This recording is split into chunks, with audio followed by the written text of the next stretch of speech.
Kinger aurait-il commis un meurtre? Ce qui va suivre contient un spoil de l'épisode 8 de Digital Circus. Je te laisse le temps de scroll pour ne pas te faire avoir. C'est bon? J'ai entendu beaucoup de théories dire que Kinger serait potentiellement le méchant de la série et qu'il aurait tué Kane volontairement. J'ai aussi vu récemment une vidéo expliquant le message codé du titre de l'épisode disant que Kinger serait potentiellement un menteur depuis le début. Mais cela ouvre deux possibilités. Soit Kinger est le vilain de la série depuis le début, soit Kane a rédigé ce titre justement parce qu'il n'aime pas Kinger. Mon avis dans tout cela est faux. Et je vais vous expliquer pourquoi. En tant que développeur informatique, j'ai scruté au détail près la fenêtre de commande de Kinger dans l'épisode 8 et je vais vous expliquer étape par étape ce que Kinger exécute sur l'ordinateur. Tout d'abord, les fenêtres de commande de ce genre utilisent le langage Bash, qui est un langage utilisé sur les systèmes Linux. Donc pour commencer, on voit dans cette première interaction que Kinger se connecte avec son login et son mot de passe et lance la commande Who am I? Cette commande est utilisée sous Linux pour connaître le nom de l'utilisateur courant. La scène alors se coupe avant d'avoir la réponse, mais on peut déjà lire que le compte de Kinger est bien Kinger Admini, ce qui veut dire que le résultat serait que Kinger est l'administrateur, ce qui lui permettrait d'avoir assez de droits pour faire ce qu'il veut sur l'ordinateur. Passons donc à la deuxième partie.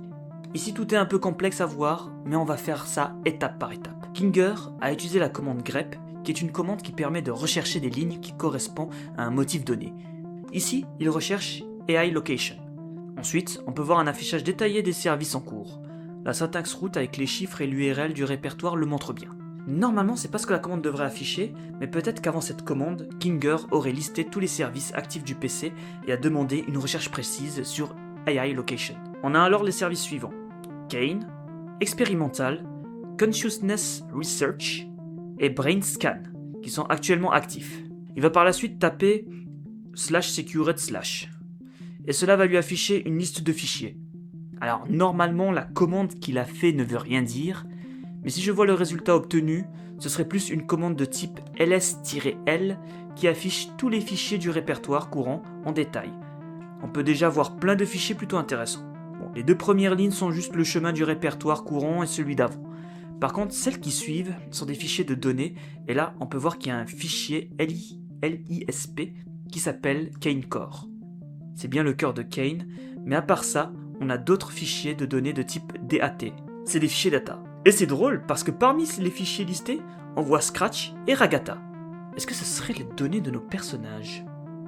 Il y a tellement de choses à dire, mais je réserverai ça peut-être plus tard. Continuons. Après la liste des fichiers, Kinger entre la commande Stop Kane Process, qui veut dire stopper le processus de Kane. Ça devrait juste le shutdown comme nous on fait avec la commande Alt F4. Mais là, on a un warning. Oups, mauvaise approche. La commande n'a pas marché et Kinger tente un débugage. Il lance la commande gdb, qui est normalement un débugger avec CLISP, et un argument qui est 1337. CLISP est un programme qui permet de rédiger du code en LISP, et comme on a pu le voir, le cœur de Kane est un fichier LISP. Le 1337 est l'index du service de Kane qu'on a vu plus tôt, ce qui veut dire que Kinger tente de rentrer dans le code de Kane pour pouvoir le modifier. Là, il obtient alors une erreur de permission. Il n'a pas les droits requis pour toucher au code de Kane. Et le message d'erreur nous apprend que le code est protégé par un système défensif de l'IA. Kinger ensuite lance la commande chmod qui, sur Linux, est une commande qui change les droits et les permissions d'un fichier. Il veut modifier les droits du fichier de Kane pour entrer dedans. La commande renvoie aussi une erreur qui n'a pas la permission de modifier les droits du fichier. Ensuite, on reçoit encore un warning disant qu'il y a eu une détection de travail non terminé et que l'accès a été restreint. Kinger va ensuite utiliser la commande rm, qui veut dire remove. Il veut supprimer le fichier paraphermaliaengine.dat. Je n'avais aucune idée de ce que veut dire paraphermalia, et après quelques recherches sur internet, le terme paraphermalia veut dire l'ensemble des objets ou équipements associés à une activité, un loisir ou un mode de vie particulier. Bon, j'avoue, j'ai toujours pas compris ce que ça veut dire, mais ça a un sens du fait que Kane est une IA entraînée pour être créatif et proposer toujours un contenu amusant, ce qui décrit bien le nom de notre fichier. Dans ce cas, je peux déduire que Kinger cherche un autre moyen de stopper Kane en supprimant son outil qui lui permet de générer sa créativité. Mais cela ne va pas se faire, puisqu'il va encore avoir une erreur de permission. Avec cela, il aura une erreur qui lui dira « Impossible d'injecter Torment doit être à 100% accidental ». Enfin, c'est ce que je lis. Torment, on sait que torment en anglais veut dire des souffrances physiques et mentales. Mais je comprends pas vraiment pour le coup, donc si je vous ai éclairé sur un truc, vous pouvez tout me dire en commentaire. Passons à la suite sur la troisième scène, c'est là où tout se corse. On peut voir plusieurs messages qui va rendre la scène assez inquiétant. Mount only root can do that. Ici, root veut dire l'admin unique, et du coup Kinger aurait tenté de monter quelque chose, sûrement un programme, mais il n'a toujours pas les permissions pour ça. Après vient une note qui dit que plein de yeux sont en train de regarder. Je pense qu'il veut faire allusion aux yeux des personnes corrompues.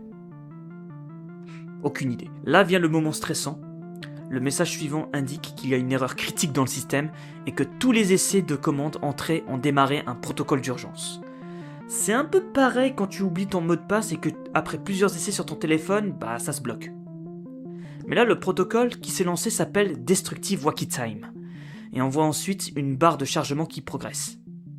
Kinger par la suite va entrer plusieurs commandes qui cherchent à stopper ce protocole. Il lance d'abord une commande simple, mais le programme vient lui demander une sorte de... Je sais pas comment l'expliquer, mais en gros il lui demande quel genre d'autorité il exerce pour faire cette demande. Kinger va alors lancer un programme qui s'appelle Green Grounds en arrière-plan, grâce à l'option -- daemon. Et dans le target, il vise, je pense, le programme qui injecte les souffrances. Torment Injection. On aura ensuite un message disant que plusieurs exploits ont été bien enregistrés. Et on a aussi ce message suivant. « Wouah, est-ce que tu as réalisé ça ?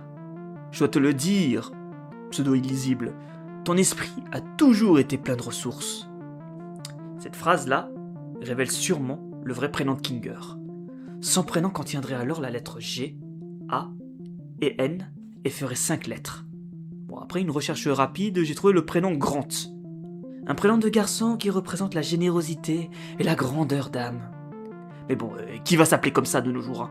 Kinger va ensuite lancer un programme Security Sweep Stealth en mettant en utilisateur lui-même avec la formule -U Kinger. Je pense que ce programme est un moyen de contourner la sécurité en restant discret vu au nom de celui-ci. Avec ça, il peut enfin arrêter les procédures mises en arrière-plan, mais encore une erreur. On lui dit qu'il faut la confirmation d'un admin pour exécuter la commande. Cette confirmation se fait via un code. Kinger va galérer à maintes reprises de taper différents codes comme admin 1234, que j'ai trouvé ça plutôt con et drôle, mais aussi le mot paraphernalia. Voilà, je sais pas ce que ça veut dire. Par la suite, j'arrive pas du tout à lire ce qui est écrit à cause des icônes de Kane et de Bubble qui coupent tous les mots, mais d'après ce que j'ai pu lire, le programme demande à Kinger quel backup il voudrait choisir, A, B ou C. Il va choisir le C, mais celui-ci n'a rien dedans. Le programme va interpréter ça comme une suppression. Je vois pas une suppression de quoi, et de demande de confirmation. Kinger répond non, mais on dirait bien que le programme n'a pas toute sa tête. Ces messages sont assez étranges, comme s'il narguait Kinger en lui disant « Tu peux tout essayer, mais rien ne marchera ». Pendant ce temps, la barre de progression atteint bientôt les 100%, les questions continuent et n'ont aucun sens. On dirait que le programme essaye de faire perdre du temps à Kinger.